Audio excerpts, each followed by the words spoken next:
the showcase here. Nightmare has the momentum. Oh yeah. DFYG, they need the expertise of both Lunges as well as Sasa to calm them down, remember your fundamentals, and keep your head in the game. They cannot take that loss and, you know, like get distracted. But now DFYG, they're the ones in the first pick, and they're betting out their own heroes. Well, except for the Alpha. Huh, this is interesting.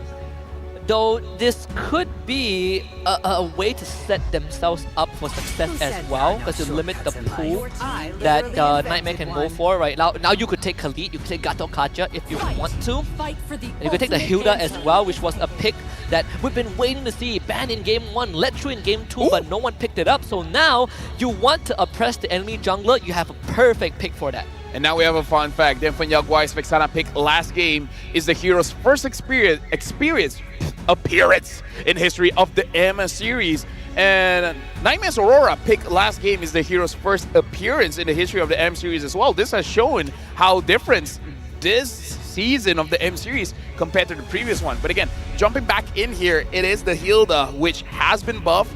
And again, pick or ban, man, pick or ban. This Hilda is... Everyone's HP got nerfed, sure, but Hilda feels tanky as hell.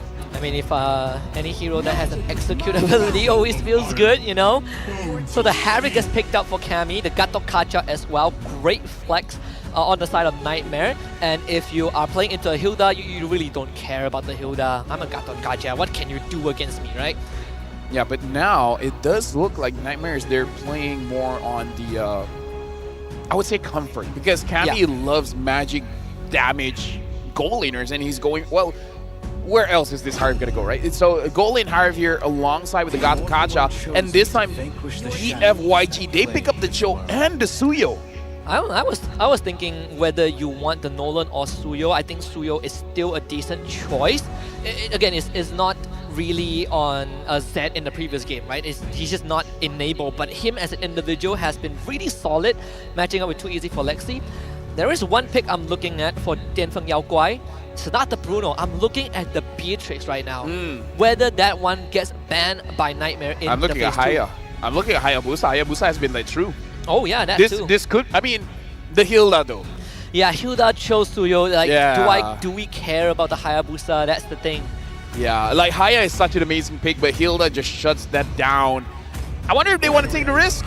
I really do. It looks like they are. They're like, you know what, Hilda Schmilda, I mean, we'll deal with it. I hear Japanese voice line. It could either be Aurora or Hayabusa, but Aurora is not a male, so Hayabusa it is. Wow, into a Cho and Hilda. This could get dicey. I say this.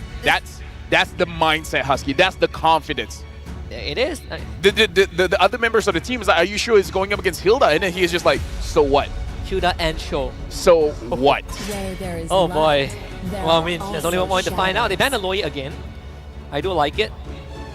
I wonder if they want to ban out. I don't know. I kind of feel like most of the mid laners that DFYG can have, I feel like Nightmare can deal with it. I'm more thinking about Nightmare, because whatever mid laner that they want, it needs to be so strong in the early game to the point where he can't pose a threat against a Hilda and a Cho. So, sounds like Aurora or Vex. Honestly, even Valentina is fine. Honestly, even Valentina is fine. Yeah, that's true. I wonder if they'll ban that out. I mean, they did ban the Tigreal out. So they're really thinking that this Gato Kacha is going EXP, which I can see that happening, even though looking at a lot of matches after the patch, a lot more teams are moving the Gato Kacha over to the roam. I agree. But I feel like if you want to just man-to-man a Hilda, that Gato Kacha probably is a better choice compared to Khalid, which is still left open. I mean, Nightmare, they have some options for sure. Right now, if they want to ban out another mid laner, probably something much more oppressive.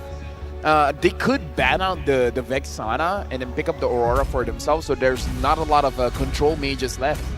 Like, if you want to go control, you might have to really dig deep.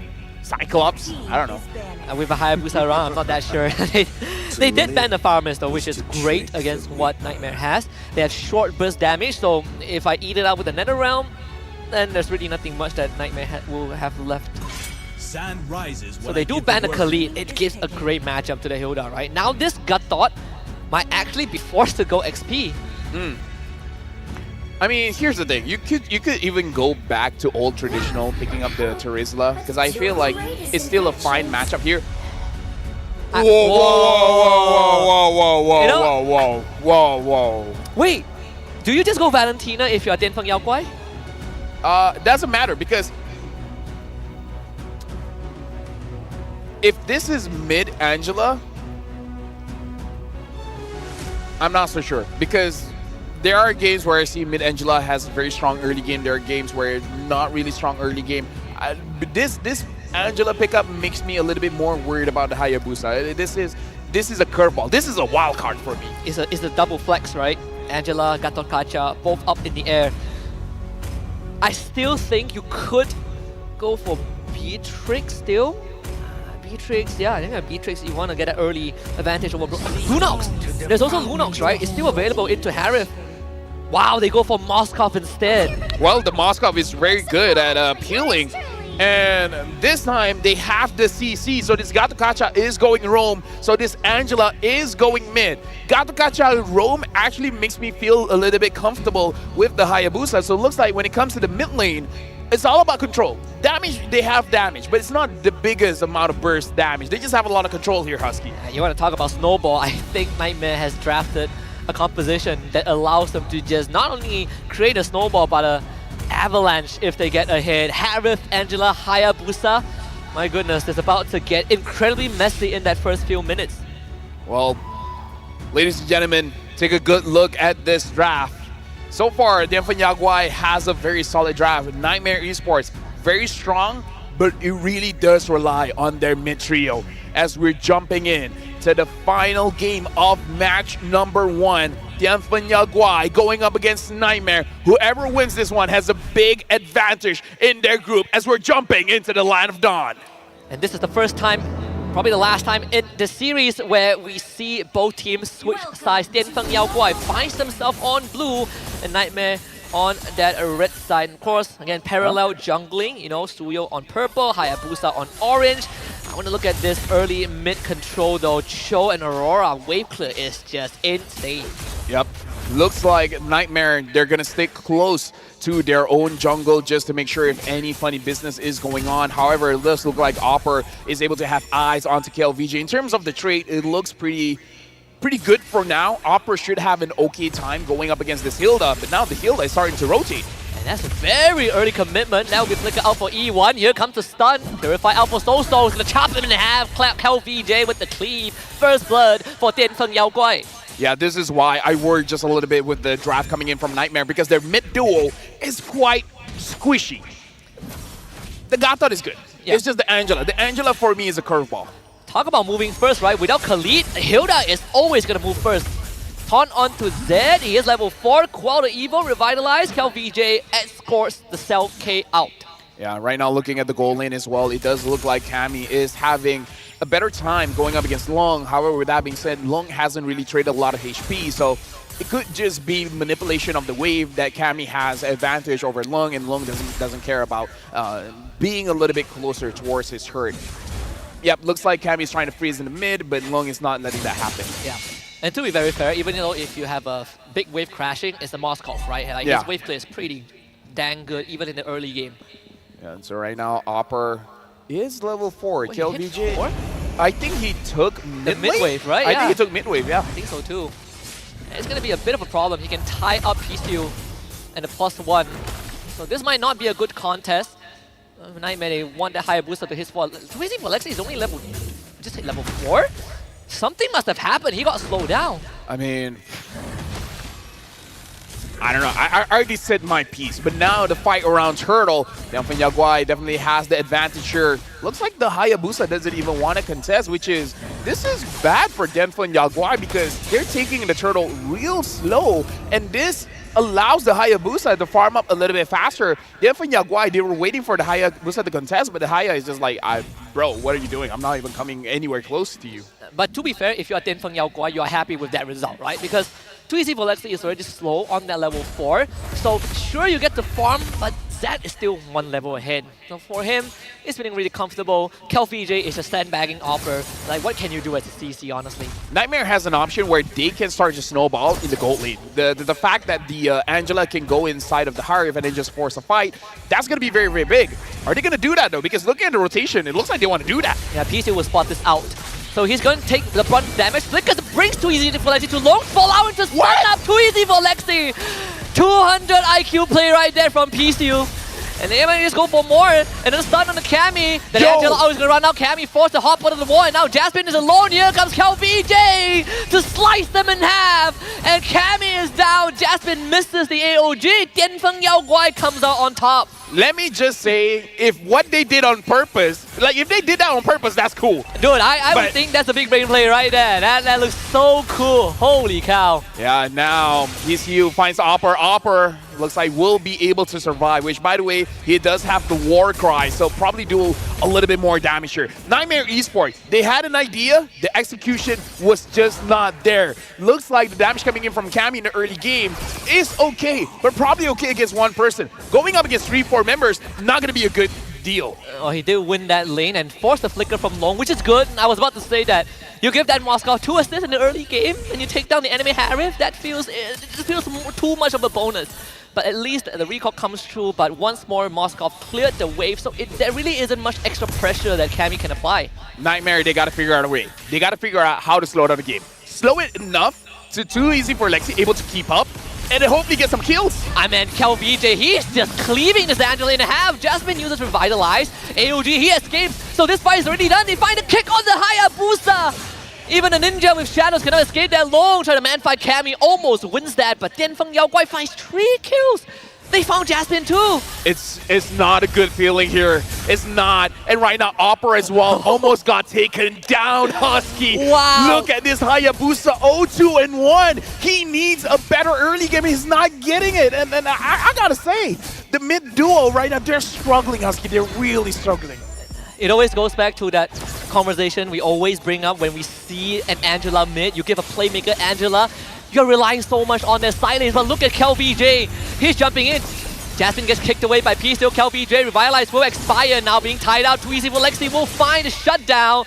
Dianfeng Yaoguai overextended, but the freeze from E1 saves P-Still. So Nightmare finds a trade. Now let me just say, despite us talking about drive, let's talk about the goods here, right? Nightmare, they scale so well. Having an Angela on your side of the map makes it so that you are tanky as hell, even though you're built for damage. So both the CC, both the Harif as well, they can actually dive in and they can do a lot of work because the CC is more about consistent damage. It's not big bursts of damage, it's just like scaling a little bit with the yo-yo, getting that War X stack, and then eventually cleaning up house. And then the Hayabusa, once he's got his items as well, even going up against 5 men, his Ogi Shadow Kill is going to do a lot of damage. Yeah, bit of a problem for Cammy now that the tier 1 has gone down. The map shrinking for Nightmare Esports. To their credit, Dianfeng Yaoguai isn't too far ahead, right? It's 2.2k, 2.4k gold lead, very, very manageable. But the problem is slowing that game down. We haven't really seen much of it from Nightmare. They punished KelVJ once because he overextended without Revitalize, but Lexi, where you gonna go? Ogi Shadow Kill. But where's the escape route? There's none! They bring Soso in, so Soso also goes down! Killing spree for Zed! And right now, Dianfeng Yaoguai, they had 2k, now they have 3k, and now they're staring down at all the neutral objectives. The map is theirs. They can do whatever they want at this point. Now Opera is 1v1ing against Zed, and honestly, Zed is winning that trade. How do you run? Because Cammy doesn't want to be a part of that. He recall, and Opera, you are on your own. Taste the X of KelVJ, the king comes to pay a visit. And I'll say the beast from the east, the true Chinese mythical creatures have been awakened, LaFell. Dude, KelVJ, I don't think he's small K right now. He's big K. Yeah, he's big K. He's big K. Big king. Big king. Don't let go of this Hilda. This Hilda is doing work right now. 5, 1, and 3. Still having that Revitalize. So even if too easy for Lexi finds a good catch onto anyone, hey, all of a sudden, the Hilda is going to be there. Oh, it's a good thing he didn't get caught. Yeah, I mean, it's a good thing for now. When is he getting help? I guess never, not even with the hard guard. You know, there's a Chinese saying that everything beneath the heaven belongs to you. In this case, it belongs to DFYG. 天下独他为尊. This one, 小王子 has been awakened. You see, 巅峰妖怪 now 6.2k goal lead. Yep. How do you stop that, man? First, I gotta translate that in my head, but for now, Nightmare, this is one of the weaknesses of a CC. The CC is an amazing hero, but the core weakness of a CC is that the wave clear. You don't clear the wave very fast, and now Cammy gets caught! Let's purify out. Is he dashing forward to fight that? Are you insane? So Cammy is now gone. They take the top tier 2 revitalize from DFYG, keeps everyone alive. Oppa also falls. And Dianfeng Yao Guai knocking on the doors of Nightmare at 8.5 minutes in. Yeah, and now PCU as well. Just be like, I'm here in your base. What are you gonna do about it? 7.4k gold ahead. Nightmare, again, like I said, figure out one way. Slow down the game. Slow it down enough so that Cammy can keep up. Lexi can keep up because 1-4 and 1 Hayabusa, there's not much that he can do. But with time, with items, I promise he can do something. It feels... And first 3D item picked up. Wow, under 9 minutes. That timing for long. It all started with one bot lane fight. I mean, it's a lot more doable when Dianfeng Yao Guai is only 2k ahead, but now they have quadruple that lead. I don't know how Nightmare Esports is going to deal with this. Oh yeah, right now, Nightmare. This is pre-Lord, by the way. All tier 2s have gone down pre-Lord. Wow. That did not cross my mind, let me tell you that. This is a 1 year gap between, like, you know, in between M5, right? So, wow, so much has changed. Oh, so much has changed. This time the Chinese region are here. They stepped up and they are playing out of their minds, let me tell you that. And now it looks like they're gonna get a free Lord. Too easy for Lexi, he's just gonna get the free bottom tier, but again, they just need something. Anything that they can get, they'll be thankful for it. Is this considered like an upset of some sort?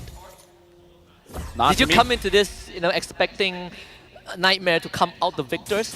The things that I've heard from Dianfeng Yao Guai gave me hope to the point where I did not come in here with any expectations of saying either A or B is going to win this matchup, because I heard good things and I like that my sources has not lied to me, Husky. Like, what they've told me looks legit. Yeah, I'll tell you, I agree with that. And at the same time, it's good to have the opening series of the wildcards to be somewhat of a spectacle, right? It could be unexpected to a lot of people who might not have followed Dianfeng Yao Guai's journey from XYG until now. But here let's see the first Lord. PCO definitely fishing for something, but has to find that timing. If they can break even one inhibitor with this first Lord, it's already a big advantage, and they're on route to do that. Too easy for Lexi, just got BOD, but there's no way in. Look at the second one. Oh my god, Jasmine, he is so low. Long is doing what? PCO finds the kick onto Lexi of all people! I think Dianfeng Yao Guai might have just done it. Jasmine goes in for the AOG, but the revitalized DFYG doesn't even go down. You will not take Xiao K down. Dianfeng Yao Guai rises to the occasion. Game 1 of this first wildcard best of 3 goes over to the Chinese region. With 11,000 goal lead here, Husky. Imagine that. Game number 2. Wow. They did it. They are here to show up. They are saying that they are one of the teams that can secure the final M6 ticket. There's a chance, there's a glimmer of hope. We did say that coming into this international event, this M series, we've seen the Chinese region win games but not series. Well, Dianfeng Yao Guai just changed that patient history, taking the series off of the opponents in an international game. What a showing. Definitely not the last time that we're going to see Nightmare Esports. They have a lot more opportunities here, Husky, to actually win out in their group. But they got to look back into their games. They got to figure it out because, again, behind the scenes, we talked about it with players. The draft is so important. And this is what makes Wildcard amazing, man. People will come up with unconventional drafts, and it's all about can they execute it or not. The Hilda, man. The Hilda, that Hilda was S tier. How do you do it there, right? And the brilliance in the drafting phase, they not only pick Hilda, we talk about them banning their own heroes, right? They banned Phoveus. They banned the Eve. They banned Eve. They banned the Khalid also, right? They realized that, okay, Khalid can move fast, but what if we ban it? Who can match the Hilda? No one. The Hilda is solo killing the Angela in that mid game. Dude, let me tell you, if they had the Alpha, they had a chance because Alpha does true damage. That too. Hilda was used against heroes like the Hayabusa to make sure that he doesn't get his farm. And let me ask you, did he get his farm? No, I mean, There you he go. picked the Hayabusa into a Hilda, right? That's also something that I think Nightmare Esports would look back at and kind of think to themselves, okay, we definitely had an idea, but the circumstances were just too hard. No, like we really got to look at the scale of how this ended up, because think about this. DFYG going up against Nightmare Esports, at the end of the game, they had over 11,000 gold difference. That's a big difference. That's a big gap. That shows their draft executed amazingly in the early and mid game, to the point where there's really nothing that Nightmare can do with the draft that they have. They don't even have a lot of wave clear to handle the push. Yeah, this is like the fastest game so far in the Wildcard Cross. It's just the first series. It's just the first series. Just the first series, right? But it is a pretty fast game. It's like a pretty decent record that could hold on for quite a while. All altitude turrets down before the first Lord, and it ended with the first Lord. Yeah, so right now let's look at the itemization for both teams here. And okay, let me just, I feel like for a lot of people that play the game religiously, they can start to see why it's difficult for the draft coming in from Nightmare with having the Angela as the mid laner. It makes it so that your wave clear is a little bit slow, your rotation's a little bit slow, and you can control the opponents if they're staying in lane. The moment where they send multiple people to go inside of your jungle, you don't have a lot of ways to deal with them, especially against a Hilda. What are you really going to do against the Hilda? Yeah, even when you look at the smallest of fights, right? Like DFYG in that early game, you just neglect the net worth difference because it is not even close. The way that these fights were set up, Nightmare Esports had an idea. We have an Hayabusa, we have an Angela, we need to play fast, right? Flash of the Oasis, fleeting time. First fight bot lane went horribly. The Hayabusa went down, and the thing is, he never recovered. And even before that, remember, Too Easy for Lexi didn't contest the turtle because he was far behind in XP. It's a culmination of just the early advantage that DFYG got. Let me just say, look at this Hilda, man. 7-1 and 8. Rarely do you see your EXP laner being a part of the fight that much. 7, 8, 15. 15 out of the 16 kills is all on Kill VJ. The only one he was not a part of was because he overextended and went down, but you know, it's forgivable. The fact that he shows up... Wait, something different here. Pichu didn't have Thrill on his Cho. It is tanky, right? It's firmness. Yeah. I soak up the damage, I do a setup. I want to match up with Gato Kashyap, that's one way to do it. Yeah, and Long as well, having Thrill for the Moscow, where we usually see either the attack speed or the crit, so, you know, that's too something different as well. I guess you can make up for it with your items anyways, but this time, look at objective take. Just 8-1 turrets. What can you really do? Yeah. It's a 12k gold lead in 11 minutes, Laval. That's more than 1,000 per minute. And we can definitely see that DFYG is more biased towards one side of the map, because look at the orange buff and purple buff take. 8 purple buff for their side, and then only 4 for theirs. And a lot of the how do I say this? A lot of aura purple buff stolen